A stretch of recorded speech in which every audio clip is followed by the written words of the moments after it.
note so that you walk us through what the plan is just before we wrap up, because of the importance of that sector. Let me come back to Doc on Zoom now. And Doc, the same question again on whether we are seeing the structural change. He makes the argument about the fact that the change now is prioritizing of the projects. But I mean, when you still look at the numbers closely, how revenue handles are clearly not doing well. In fact, the finance minister early on in the year had even talked about tax refunds, keeping it low under 5% as an option of ensuring that we make more money. I was comparing the numbers. We've already gone beyond the target he set for himself. I mean, that should be of concern in terms of our ability to undertake development next year, especially when we exit the fund program. Just allow me. You see, the VAT is changing. You notice that the finance minister has talked about how to change VAT and to use the AI, reforms, especially even in. So that is the area of the revenue. They have to address the revenue. No problem. Also. Yes, Doc. Doc, go ahead. Yeah. What was the question again? The question was about whether you see a significant structural reform. Yes. Okay. I think structural reforms take time. We have seen a good step made towards reforming revenue mobilization, because I think as a country we should see borrowing as a supplement to revenue mobilization, not revenue mobilization as a supplement to borrowing.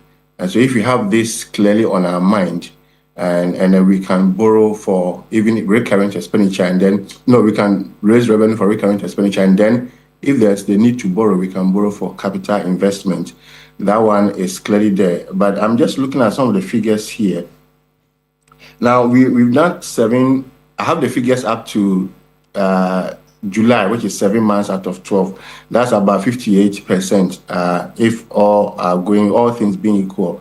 But if you go through all the revenue components, I think they are all doing 50%, 50%, 50%, which is around, revenue on tax of goods and services are doing 58%, which is on track. If you go to the expenditure side, almost all of them are on track in terms of percentage of spending. But if you go to the CAPEX, the capital expenditure is doing 30%. So instead of 58% having been allocated or spent, we are spending 30%. So what it means is that maybe the government is just being careful with the capital expenditure for this year, because you can see only 10 billion, which has been spent against 14 or so. So going forward, we have to improve on the capital expenditure. But I also understand why the government is being careful with that, because first, you are under an IMF program, and second, you don't want to just wake up, boom, and start spending, so that not to put the whole progress that you have made so far into disarray. So I understand the gradual process that they have adopted.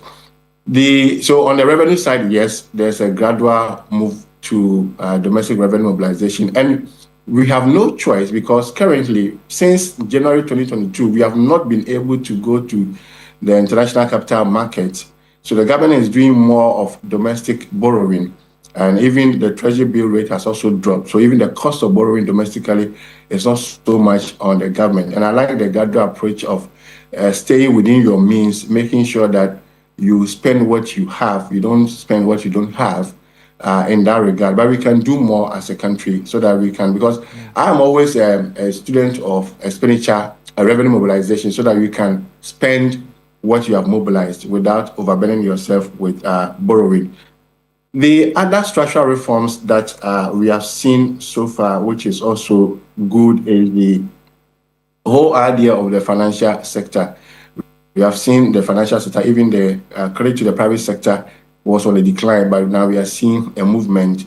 The last time I checked from the budget, we have seen 95.5% of total credit going to the private sector and only 0.5% coming to the public sector. So what it means is that most of the credit are going to the private sector, and that ties into what we may discuss later about job creation, because about 12 to 13 million Ghanaian workers, and less than 2 million are employed by the government. The remaining over 10 or 11 million are employed by the private sector. So we expect the private sector to expand. And with all these gains that we have made as a country with regards to inflation, exchange rate, it will really help the private sector to expand. The other structural change that people will expect to see is to totally change from, I think my colleagues in the studio have already alluded to, is to change from this Gadgetsburg economy into a more self-reliant economy, cutting down imports. There are a number of items that we import that we can really substitute with local production. I am also happy the way we are linking local production to consumption by the students. You cannot be doing school feeding program and giving food to the borders, and all the food will be imported. So I'm happy that with that linkage where local production feeds into the school feeding we have. So a number of things must be done. Okay. I don't think we can use few years to actually transform the structure of our economy. We have to start as a country, and I think we have started in the previous years, 2013, 2009. We've seen some reforms going on, but we are not there yet as a country. Okay. Because if you take a look at the imported items, I mean, there are so many things that we can easily produce them. And then you talk about the export of primary commodities that we have to change from. At last, I read that Ghana is setting up a gold processing plant, which is good, remarkable. So we should be setting up such plants. Okay. If you have a factory that processes gold into refined materials, in that factory you employ an accountant, you employ a cleaner, you employ a driver. So all these things will come out. So we want to see very drastic transformation that will create the necessary jobs. I don't know if I have to talk about the jobs. Yes, just before you touch on the jobs, because I want you to link something to the job issue for me. The growth sectors, if you specifically look at the growth numbers, we see the information and communication sector leading in terms of the sector that is recording the most growth, doing 17.2%. Let's compare to the lower ones. You are having industry doing 3.2%, not very good at all. Then you also have agric, in terms of the ones that are low, also doing 6.0%. Do you get a sense that the growth is taking place in the sectors that promise the most jobs, if I can put it that way? Then you tie it into the point you wanted to make about the job creation. Okay, so there's something we call the employment elasticity of GDP. In simple terms, if you grow your GDP by 1%, how many jobs can it create? And we have some areas that have high job creation, like agriculture, manufacturing, and then today the digital space. I think many of the young people, and my friend in the studio was talking about how the young people can take advantage of their smartphones to create jobs or to get opportunities. And so these areas must be targeted, agric, manufacturing, and then the ICT, where we have most of our young men really in the area, so that we can get a jobs for them. Because I know if you take your phone, there are so many things that you can do. And so, yes, I am seeing growth in those areas. But what is lacking behind is the manufacturing sector. I think that we have to make efforts as a country to establish more factories. And as I alluded in the past, that if you have a typical factory, within the factory, you have an accountant, a cleaner, a manager, a technician, a driver, and all that. So if we can be able to set up all these industrial zones that have been promised in the budget, that will be very good. It takes me back to the point. I think it's similar to what Honorable Suhini. Honorable Suhini, good morning to you. I promise to visit you in your office. I'll come. By the way, my road is very bad, New Legon. So you have to help us. That was just by the way. Well, the story of my life these days. That's what I hear everywhere I go. Yeah, everywhere you go, road is bad. Yeah. But I'm happy that this year is a year of roads, so to speak, that you are committing a number of billions of cedis for road construction, so we may get our share. Now, the issue of job employment, unemployment is an issue, underemployment is an issue. Underemployment is when you are underutilized, okay? In advanced economies, they calculate it by, even you're working by less than 35 hours a week. But in our sector, which is dominated by informal sector, we use underutilization of capacity. And then the vulnerable employment, if somebody is working all right, but is unable to even make life savings, doesn't make enough to feed himself and the family, and the person is prone to shock. So these are the issues that we have to address as a country. But again, I agree with Honorable Suhin about the psychology of everybody looking for white-collar jobs instead of being an artisan. And we had a discussion with some friends, and they are complaining of how, I'm not saying foreigners, we should sack foreigners, but they are complaining about how foreigners are dominating in many aspects of our economy, where foreigners see opportunities, and then we don't see those opportunities. You go to Aboso-Okai, foreigners are coming in here and there.